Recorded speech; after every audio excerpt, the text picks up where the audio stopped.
Hello, and welcome to the Arbitration Conversation. So in this arbitration conversation, we're going to talk about construction dispute resolution. We're going to talk to a leader in that space, Mr. Peter Merrill. Peter is the president and CEO of Construction Dispute Resolution Services, LLC, and is a very prominent arbitrator in this area. So first of all, thank you so much. I know you're busy, you've got a lot going on, so I really appreciate your taking time. My pleasure. So I guess to start off, I would love to hear more about construction dispute resolution services and sort of how you got started and how you're different than other dispute resolution services. Well, let me just start by saying we've been in business for over 16 years, and we are now the largest exclusive provider of construction ADR. We're not as big as AAA or JAMS, but we have mediators and arbitrators in all 50 states. All of our ADR specialists, what we call the CDRS National Panel of Construction ADR Specialists, they all have to take at least a 3-day training course from us before they can be on our panel. We want to make sure they know our rules and our philosophies and our understanding of arbitration, because I think we have a little different understanding than a lot of other arbitrators that maybe we can get to in a few minutes here. But we've built our business because we are known for having people who, if you know what rebar is in construction, our company's slogan is, if you don't know the difference between rebar and a Hershey bar, we don't want you. So we turn down about 2/3 of the people that try and join us. They have to know construction or construction law. We do a lot of construction arbitrations that have nothing to do with construction. They're breach of contract liability, fraud, negligence, things like that. And by the way, for your information, I am the chairman of the Arbitration Rules Subcommittee of the American Bar Association.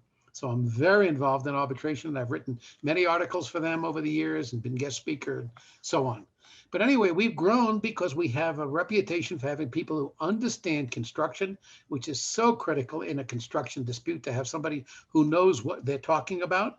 And in the 16 years, yes, after arbitrations, we have people who are unhappy with the decision, which is typical. Everybody thinks they're going to win.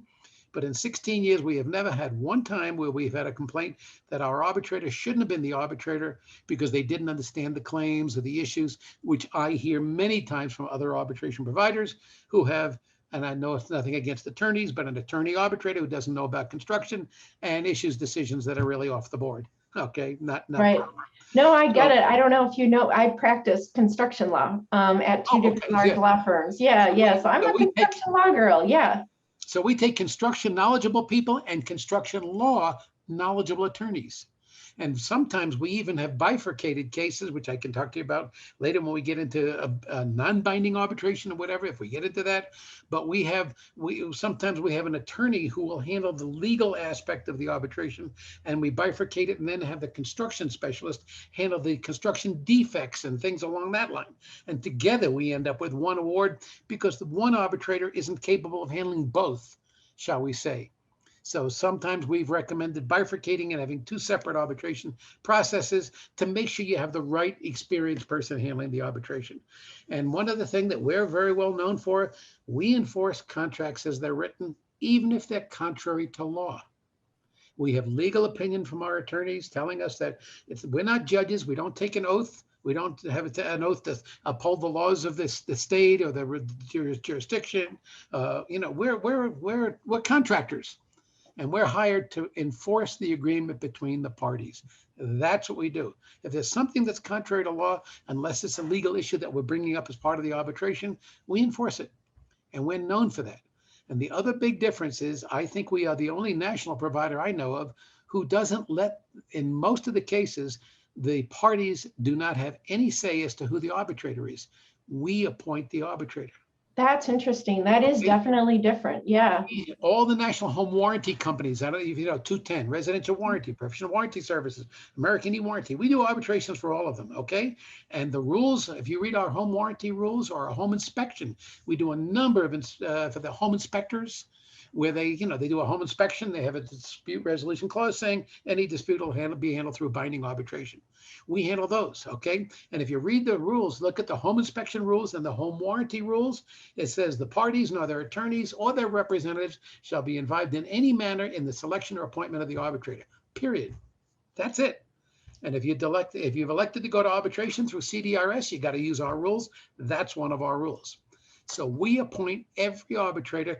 Occasionally we get a request for an arbitrator. And if we agree that the arbitrator has the capabilities to handle it properly, we'll allow it. If not, we say, sorry, that arbitrator doesn't have the knowledge we feel that's necessary. So we're going to appoint a different arbitrator. One thing you mentioned before we started that was really interesting is this idea of a mediated arbitration. Could you explain sort of what that means? Well, let me say that on every standard arbitration, prior to the when the arbitrator finishes the arbitration hearing, prior to closing, says, look, if you would like, I will let you mediate your dispute or even try and do a settlement agreement before I write the arbitration award. You've seen everything presented today. You've heard all the testimony, seen the witnesses, heard all of whatever. And if you want a chance to maybe settle your dispute before we write the award, we'll let you do that. And we do that, okay? Well, we have many people who agree before they go to arbitration that they're going to go to ARB-MED, which means they're going to go to arbitration, and then afterward they go to mediation. Now, if either party afterward says, you know, I think I'm going to win this big time, I don't want to go to mediation. I'm done with this thing. It doesn't happen. You got to agree to go to mediation, okay? But if they go to ARB-MED and they decide that, very often what we do is we have the mediator sit in on the arbitration hearing. And they listen to everything, and they get to see this party seemed passionate about this issue, and this party seemed passionate about this one, and they use them as bargaining. But you don't have to educate. You know, you go to mediation after arbitration. If the mediator didn't listen to the arbitration, you got to bring them up to speed on everything, what happened, what's involved, all the different things. But if the mediator got a chance to observe the full arbitration, they're ready to rock and roll and get rolling on that mediation. Aren't there sort of issues, though, if that mediator sits in on the arbitration, there might in fact be information if it would have been, for example, mediation followed by arbitration, there might be confidential information in the course of a mediation. But I guess when you're doing an arbitrated mediation, then you just don't have the option to have the same sort of confidential information provided. That is correct. And I don't want to get into a whole loose topic, but we do a lot of binding mediation. And our binding mediation, specifically, I'll just read one thing here. It says, the parties acknowledge that the mediators may have been privileged to certain personal, private, or confidential information that is volunteered by the parties during the mediation session. The mediator's decision may be due in part to this information. So if a mediator, at the end of a mediation, you reach impasse, you started $100,000 apart, now you're only $15,000 apart, but nobody's moving. And if you walk out, you've got nothing for the day. It's like all 100,000 are back on the table when you go to court or arbitration, whatever's next. But if you decide, we have our mediators, when we go to standard mediation, we have all of our mediators have basically in their back pocket a binding mediation addendum, but they don't tell the parties about it. Parties don't know this is going to be an option, because if we do, you aren't going to share in the mediation in the private caucuses or whatever, all those things, that confidential information that you may not want to share with an arbitrator. So, but if you know that the mediator is going to make a decision at the end, so when we do binding mediation, I can tell you very rarely do we get a full settlement in the mediation. We go to the binding mediation because the mediator ends up having to do it. But if we go to regular mediation and both parties open up fully to the mediator because everything's confidential, better chance of getting a settlement. But if you get impasse at the end of the mediation and the parties know nothing about it, the mediator basically pulls out of their back pocket, if they want to, a binding mediation addendum. And it states basically the parties have tried to settle through mediation. They were unsuccessful. The parties will now go on to binding mediation where the mediator will make a decision. Okay. And when they make that decision, they may have been privileged to certain information. There's this another party too. If you have in mediation, as you know, when you finish a mediation, parties have to sign the mediation settlement agreement. What good is an agreement without the signatures of both parties?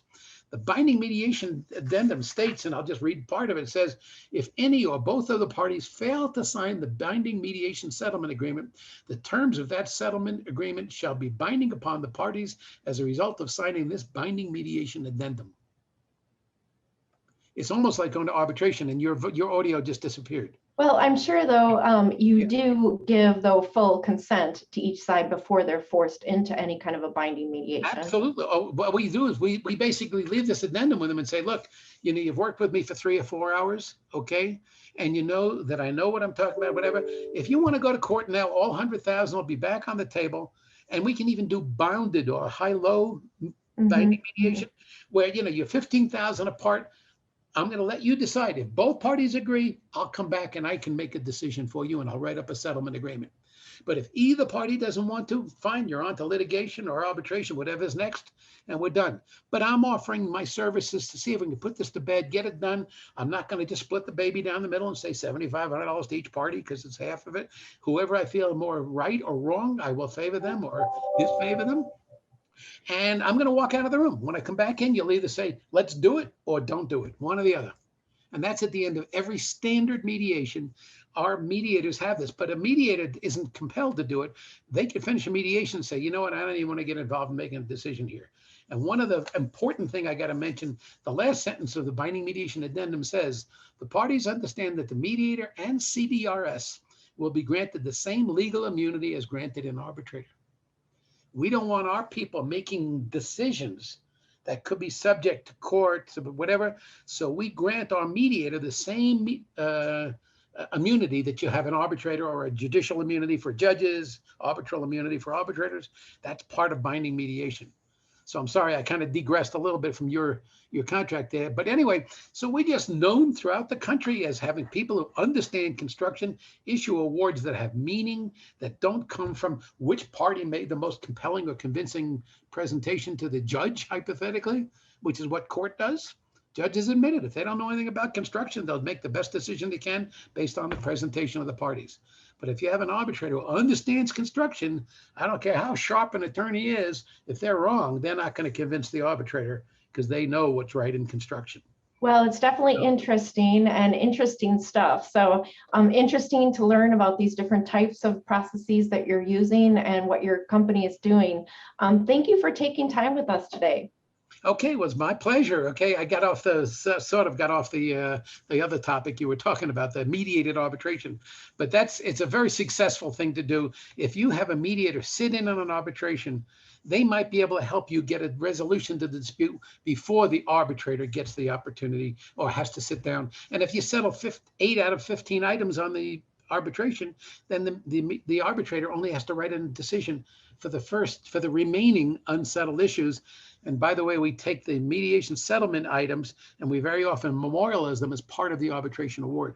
Well, again, thank you. Yeah, really interesting, really, really interesting. And I'm very thankful. This is really something, a lot for us to chew on. So thank you. And we will definitely read your other articles as well. So thank you so much. All right, my pleasure.